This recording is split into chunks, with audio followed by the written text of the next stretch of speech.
자, 2월 2일 금요일자 신명기 17장 14절로 20절 말씀.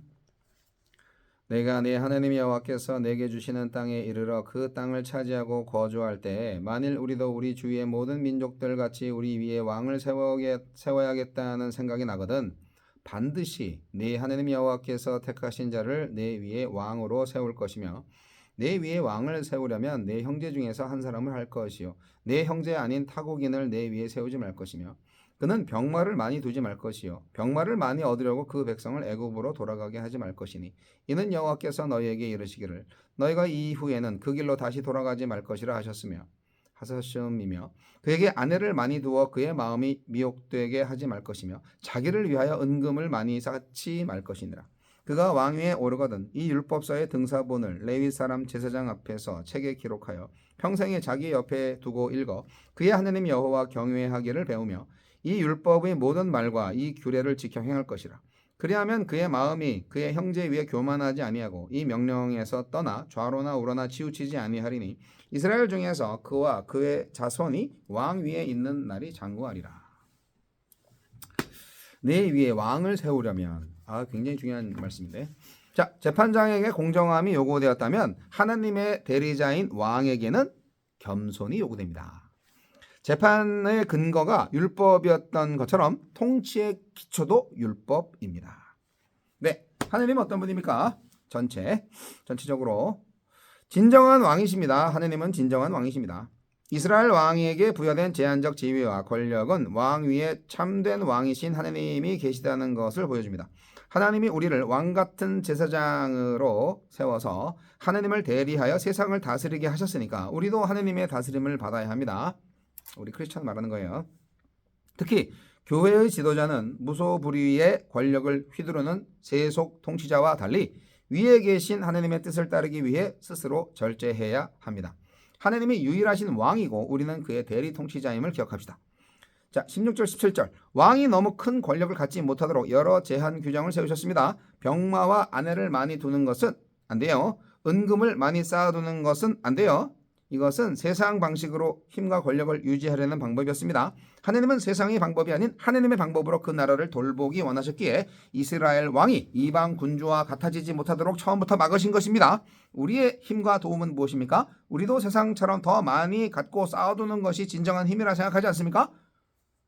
우리의 힘과 도움은 오직 하나님이라고 고백하며 하나님만 신뢰하고 의지합시다. 자, 나에게 주시는 교훈은 무엇입니까? 14절 15절 왕은 그들의 형제 중에서 하나님이 선택하신 사람이어야 합니다. 그들의 형제이므로 신격화하지 말아야 하고 동시에 하나님이 택하셨기에 그 권위를 무시해서도 안 됩니다. 외국인을 왕으로 세우지 말라는 규정은 배교와 우상숭배의 유효함 때문입니다.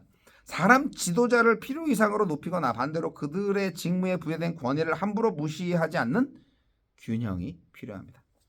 18절로 20절 왕이 가장 우선해야 할 일은 율법을 필사하여 곁에 두고 주야로 읽고 묵상하는 것입니다. 그러면 왕권을 주신 하나님을 경외하게 되고 율법의 진리를 따라 통치하는 겸손한 왕이 될 것입니다. 백성 위에 군림하는 이방 군주와 달리 형제인 백성을 섬기는 하나님이 기대하시는 왕이 될 것입니다. 지도자는 매일 말씀을 묵상하며 하나님의 통치를 받아야 합니다. 훌륭한 지도자가 되는 길은 바로 말씀에 있습니다.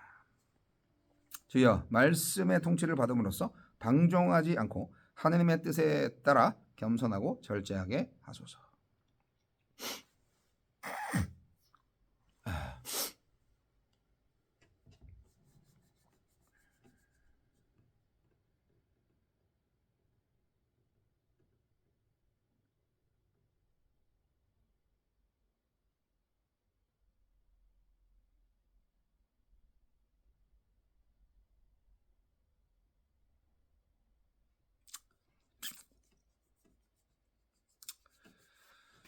왕을 세울 수밖에 없는 고대 사회에서 왕을 어떻게 세워야 할 것인가? 그러니까 오늘 말씀은 성경이 왕정에 대해서 어떤 입장을 보여주는가를 볼 수 있는데,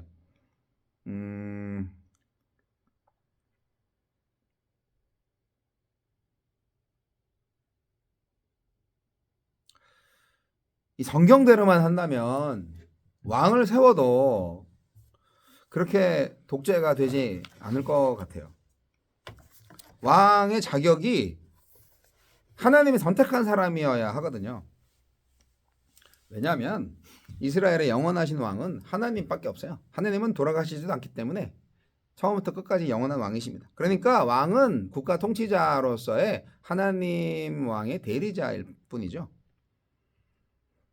왕은 하나님이시다라는 것을 인정하는 사람이야말로 이스라엘의 왕이 되어야 합니다. 당연하지 않은가? 그래서 스스로 왕이 되겠다는 사람보다는 하나님께서 택하신 자여야 하는 거죠. 인간의 야망을 성취하는 사람이 되면 안 되고요. 하나님의 꿈을 성취하는 사람이 되어야 합니다. 사실 모든 단체장들이 그런 마음으로 해야 되는데 말이죠. 구체적으로 왕이 이 군사와 외교와 경제권에 대해서 어느 정도 한계를 좀 설정하셨다는 것이 굉장히 재밌습니다. 이스라엘의 왕이 된 사람이 제 역할을 감당하려면 하나님의 도우심과 인정이 절대적으로 필요하잖아요.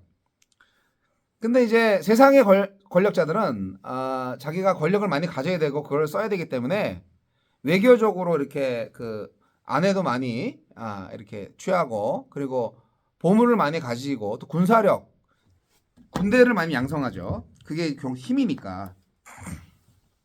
근데 그러지 말라고 하나님 말씀하시네요. 이방 여인들과 결혼을 많이 해서 외교 관계를 돈독하게 하는 게 사실 고대 사회에서는 흔한 일이었어요. 그리고 땅을 확보하죠. 예.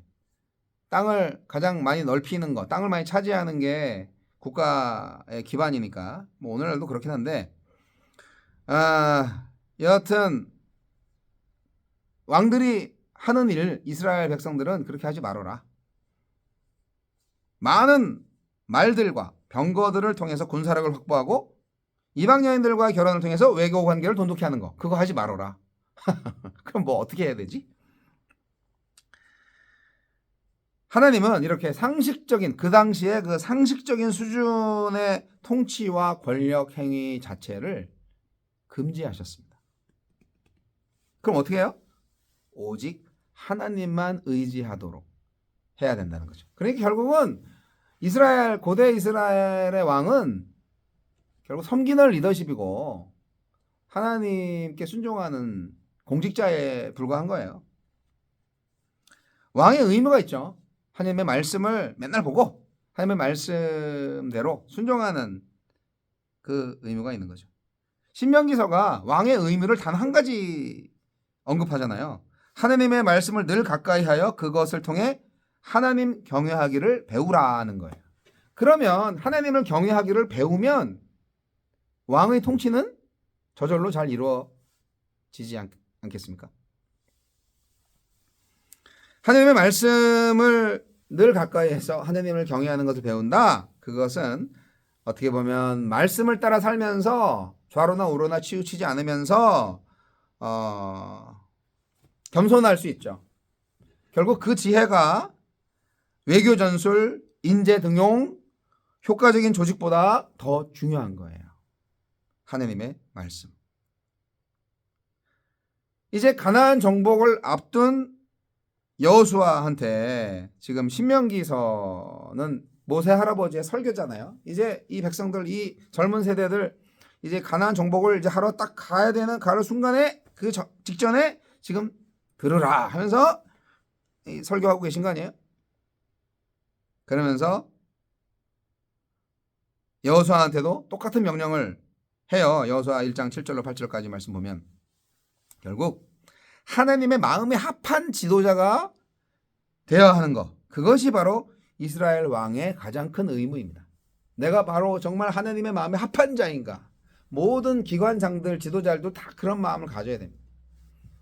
리더가 된다는 것은 리더가 되어야 된다는, 그 리더는 리더다 뭐 이런 말 들어보셨죠? 근데 그냥 리더가 되면 안 되고 바이블 리더가 되어야 되는 거죠. 읽기만 하면 뭐해? 묵상하고 정말 잘 생각을 하고 그 말씀에 순종하고 그래야죠. 네. 지식적으로만 늘어가면 아무 소용없고 하느님의 마음에 합한 지도자가 되시기를 원하신다면 하느님의 말씀부터 열심히 보시기 바랍니다. 뭐를 열심히 해가지고 그 공로를 인정받아서 그 업적을 통하여서 인정받아갖고 이렇게 세상의 지도자가 되려고 하는 사람들 무지 많은데요. 하나님의 지도자는 하나님 앞에서 정말 하나님을 얼마나 경외하고 있는가, 하나님이 인정하시는 지도자가 되어야 합니다. 다윗은 뭐를 해서 하나님한테 사랑받은 게 아니고요. 그 존재 자체가 하나님을 경외하는 자였기 때문에, 하나님을 찬양하는 자였기 때문에 인정받은 거예요. 내 마음에 합한 자다라는 말을 들었던 거예요. 오늘도 그분의 말씀을 사랑하고 그 말씀으로 하나님과 깊은 사귐 속에 있는 것, 그것보다 더 중요한 의무는 없습니다. 세상의 지도자 여러분.